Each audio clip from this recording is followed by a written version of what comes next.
Hello there again, my friends. Welcome back. Today I would really like to play with some of this paper that I created over the last few weeks and months actually. I've had some of this lying around, but I've also made some new ones, so I just kind of want to show you really quick what I have. And what this is it's watercolor paper, and what I use are inks. You could also use watercolor if you prefer to use that kind of thing, but I prefer using inks, and I'll show you the kind that I'm talking about. Is I use Noodler's ink. I actually had to remake the sticker on here because it got damaged in shipping, so I made a new one. This is called Black Swan and English Roses. It's so gorgeous. Noodler's ink. I have a bunch of other brands, but really the gist of it is that the ink works well with water as well, and so I just kind of use some techniques similar to watercolor. So, and I might do a video on that later if you're interested in seeing that kind of thing. I have done it before on my channel. But I've got just all these papers, and I'll show you what they kind of look like depending on how enthusiastic I am with the colors. This is just a really gentle application. Just get really soft hues. Like right here, it's a blue and a little bit of a kind of like a pink. This one came out a little more vibrant, and I'm still kind of working on this one right now. So I just kind of do that. More vibrant and even more vibrant. What I'd like to do is use this one right here and create some designs on it together. So let's go ahead and get started on that. Okay, so I already got my cup of tea, so I'm ready to go, have lots of energy and be fully hydrated. What I would like to point out before we get started entirely is the kind of pen that I'm going to use for this kind of project. So like I said, this is watercolor paper, and the inks that I used were acrylic. So because they are acrylic, that means that they will not wash away when I apply any other kind of wet medium. Like if I use any kind of watercolor or anything on top of this layer, everything I've already applied is going to stay put. Again, that's because I used acrylic ink. Now what I am going to use to create my line work, sort of like what you see over here on this one that is a work in progress. All of this line work I made sure to use a pen, sort of like a micron pen. So I'm making sure that the ink in here is waterproof. So essentially just go grab a micron or something like that. There are lots of other pens like these. Some of you may be familiar with this brand, the Stabilo .88. These are wonderful pens, but they are not waterproof. You can actually use these a lot like watercolor when you play with these, and I do use these from time to time to do that kind of thing, but for this, I'm going to use something like a fineliner that's got some waterproof ink. So let's do that. All right, so looking at the paper that I'm going to use today, just because it's my style, I'm going to go in with some black ink and a brush, and I'm just going to start by applying a border around the edge here. Again, I give it a good shake. If you've never used these kind of inks, maybe you have, it's important to give it a good shake because a lot of the bits will settle. It's with the way that it's kind of, it won't stay suspended, especially if it sits for weeks at a time. I always give it a good shake just in case, just to make sure. So let's go ahead and do that. I'm just going to apply some black around the edges, so we're going to go a little quick here.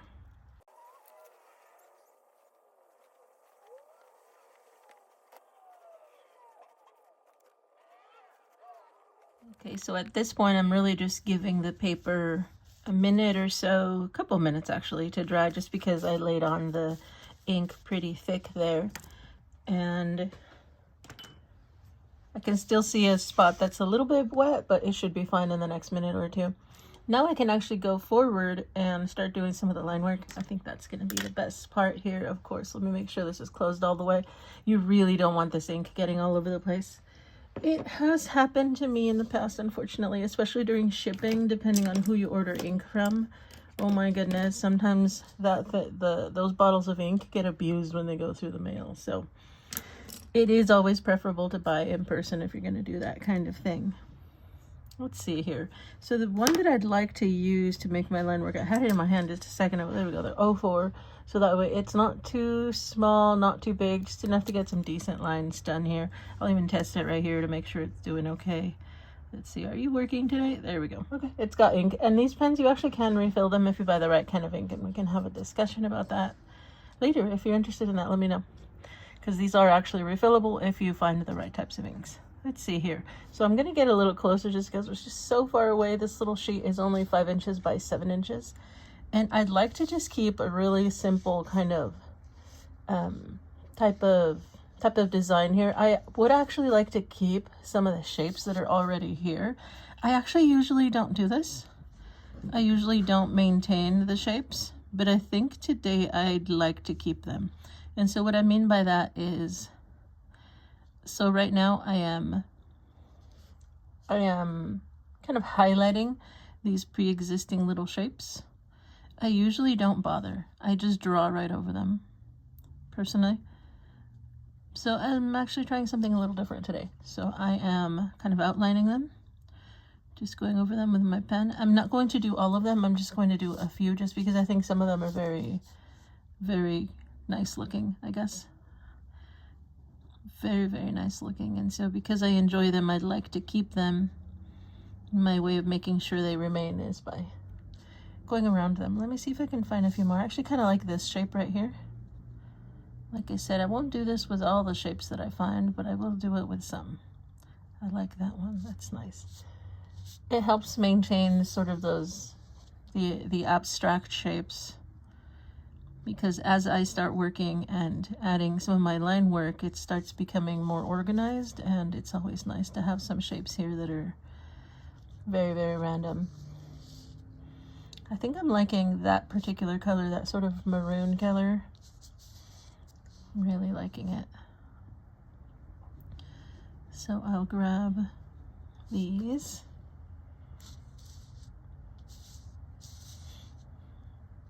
Let's see, I can't really find any others that I'm particularly fond of. I'm gonna grab this area here that's sort of in the pink. And then everything else is just going to happen a little more organized fashion. Okay, so that's a good start. I'm keeping some of these little blobs. And so what I do from here on out is I start making a lot of contours. So again, nothing is planned out. I kind of just do this as I go. So here's a line. And I know for some people, it isn't really necessary to get a step-by-step kind of explanation of everything. But what I do like to do is when I do these videos, I do actually try to explain as much as I can, just because I know that there are some folks who stop by, who watch some of my videos, who have never done this before.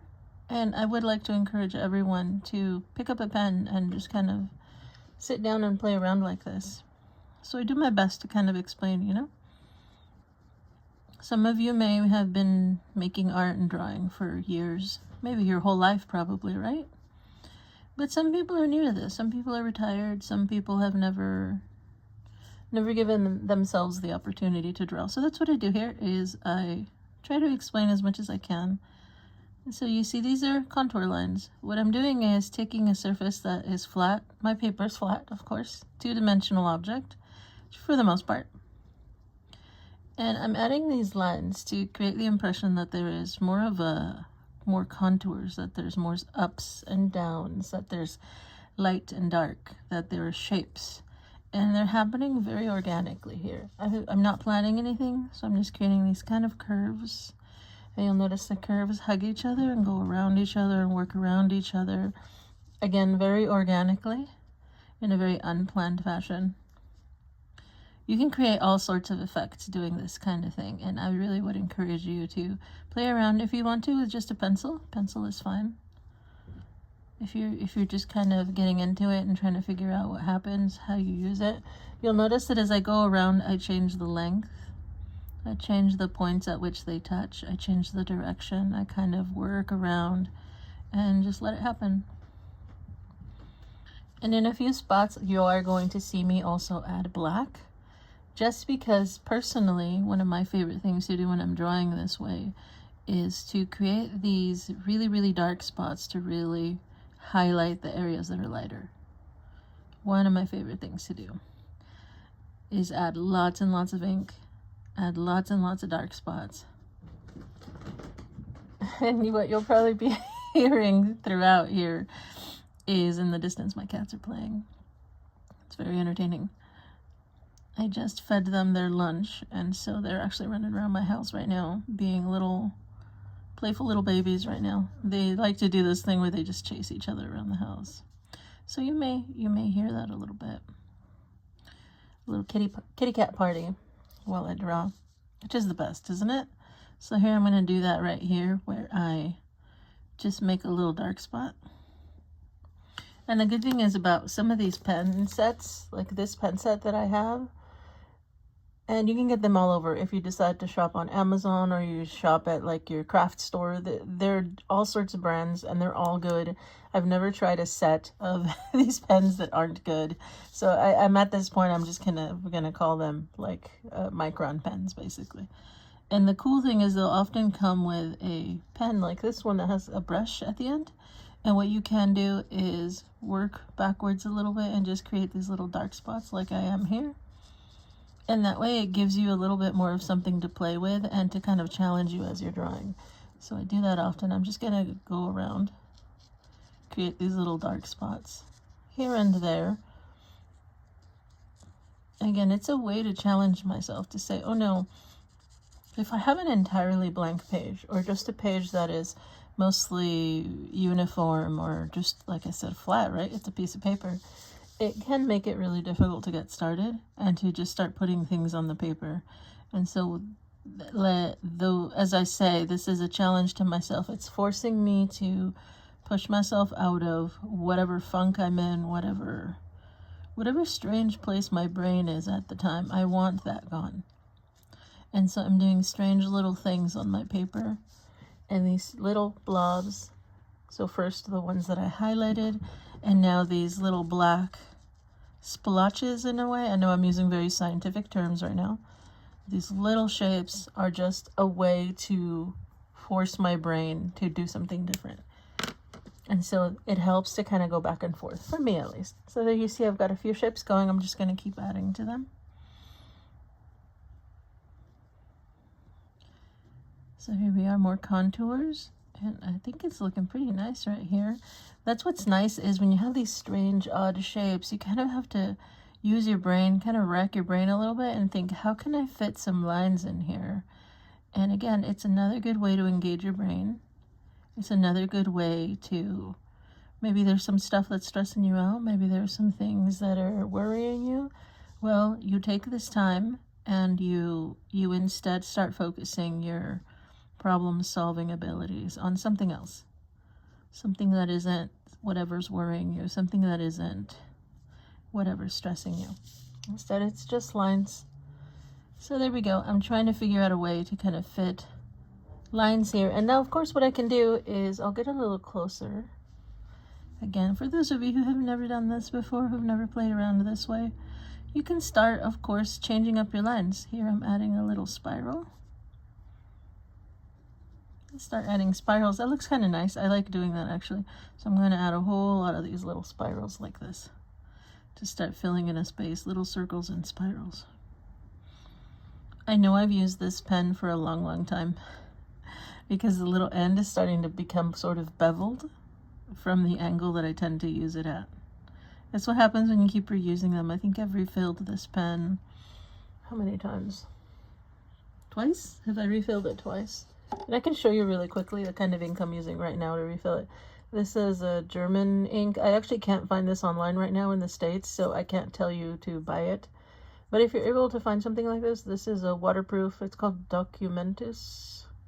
It's pretty nice. So if you find some kind of black ink like that, you can refill a lot of these technical pens. It's very nice. It feels nice to be able to extend their life. So that's what's in this pen right now. It's not the original ink anymore. That's long gone. It has been refilled. And hopefully I'll be able to refill it many more times as well. Yeah, just some kind of, what is that called? I think it's called like fountain pen ink. That's what it's called. Fountain pen ink. But of course, try to make sure you find some that is waterproof. It really does help a lot when you're making art. It gives you a lot more. Lots more. So here you see, I'm just going to keep adding some more contours. It's really nice watching the shapes grow as you kind of continue. Now what I am going to show you in the meantime, something real quick. I'm going to try to keep this video short just because I know sometimes I can go on and on and on doing this. But for now, what I'd like to show you is I'm using a pen that has white ink. You can actually find all sorts of these. I'm not entirely sure if I like this one a lot yet. I'm trying it out, so I'm not going to recommend it yet. But as you can see, it says it's a water-based ink.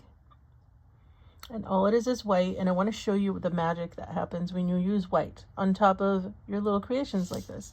So I'm going to take the white, and I'm just going to put just a little bit of white right here in the center. You can see it's not a very vibrant, actually the word for it is opaque. It's not terribly opaque, but that actually makes it really nice. And I'm just really delicately adding white here to what I consider to be like the center part of each of these kind of shapes that I've created. They almost look like these little noodles or wedges. I'm adding this highlight essentially. That's what I'm using the white for. Adding a highlight. So it's say you have anything white will work. Like you have a gel pen, that works. A lot of people prefer to use gel pens. I'm just not a fan, but I've used them in the past. You can use a white gel pen, or honestly any other gel pen if you like the color. It could be like an off-white, like a beige. It could be a yellow, whatever floats your boat, you know. I just prefer the way the white works with literally anything. So you notice I'm adding white. Look at that. Are you seeing how it's kind of popping out now? It's giving it so much more dimension. And so that's what's so wonderful about if you're using paper that's already colored.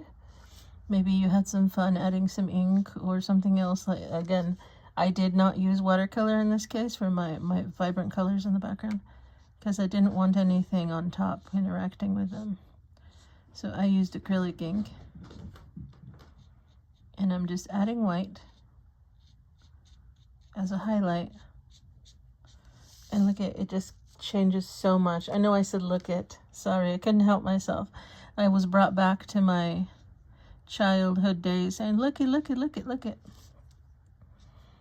It is just such a wonderful kind of shift in the image here, seeing it develop some more form and being less flat. That is so wonderful. And I'll show you, I'll even add a little bit of white to these shapes here, and you will start seeing them kind of pop out of the page as you add little highlights. Imagine that they're like little wet shapes, and you can start adding little highlights to them. And it can be quite abstract, but over time it'll start fooling your eye into seeing more shape. Just like that, you add a little more. What I'm actually going to do really quick is show you, for those of you who don't really enjoy using these sort of markers and maybe you don't want to go shop around, I'll show you the proven way to do this kind of thing, and that's you either use white acrylic ink. My favorite is Liquitex, so I use a little bit of this, or my other favorite, I do have several favorites and that's why I'm able to share them, is again Liquitex, such a great brand. You can get it at all sorts of craft stores, and it is acrylic gouache. So if you like watercolor, my switch, because again everything I like to use is acrylic, is to use a little bit of that. In this case, I'll show you how I use the gouache. And I actually don't even mix the gouache when I'm doing this. What a crazy person I am, right? So see right here, if I take the cap off entirely, this is so cute. I have to show you, just because I love art supplies so much. It's so wonderful. See this guy right here? This cap comes off. Very nice. I've actually had this bottle for quite a while. It lasts such a long time. It's got this little spout so you can put it on things. What I do is, I'm a silly girl. I'm a silly person. And what I do is I take the cap off, so I've got all that ink right there. And what I'll do is I'll take a little brush. Let's see, do I have a little one hanging out here? Yes, ma'am. So I'll just take a little bit of my white gouache here, just straight from the horse's mouth, and I'll just go through and really gently apply it to the places. Of course, if you don't want it to be so opaque, you can find a little container, maybe one of these guys here. Maybe you have some lying around. Mix it up with a little bit of water, just a little bit, and then you can paint with that. But look at that right here. I'm adding an even more opaque little white highlight. Works wonders. I'll show you a few dots over here. Those are the options. There's lots of things to do. And what I'm going to do now is I'm actually going to record the rest of this in time lapse so that you can see the rest of it go by just a little bit faster. Again, I don't want to make this video too long this time. I just kind of want to show you a nice fun little project. Oh, and it's so wonderful. I really miss this. I actually haven't had a chance to make much this week. I haven't had a chance to paint or draw much, and so it does kind of make me go a little crazy.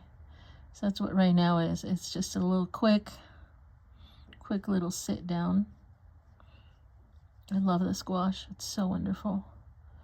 It's such a wonderful little pop of color. And I love that using these kind of materials, like the gouache, using the inks, gosh, they last forever.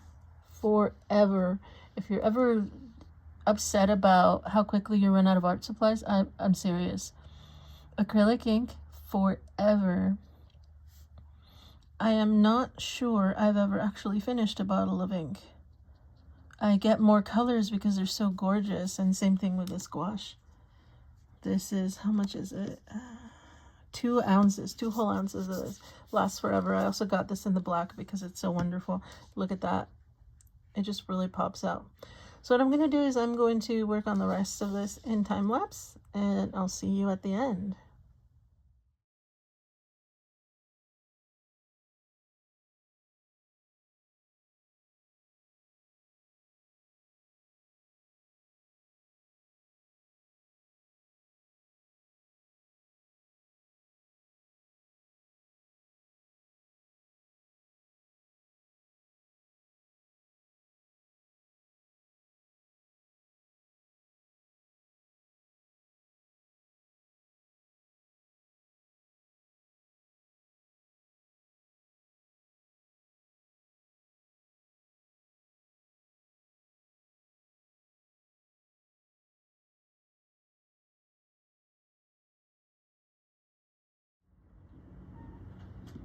Here is the end result. I did finish adding all the little highlights, and this is what it looks like now. You can see it's looking so much better, and it looks pretty good. So I'll share the other one so that you can see the comparison of what it looks like when it has those white highlights and when it doesn't.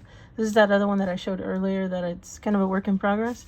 I have not added any white to this one, so it is missing a little bit of that depth, and hopefully I'll get a chance to work on that one soon. Looking forward to that. So I hope you enjoyed this, and I hope you have a wonderful day. I'll see you all soon. Bye.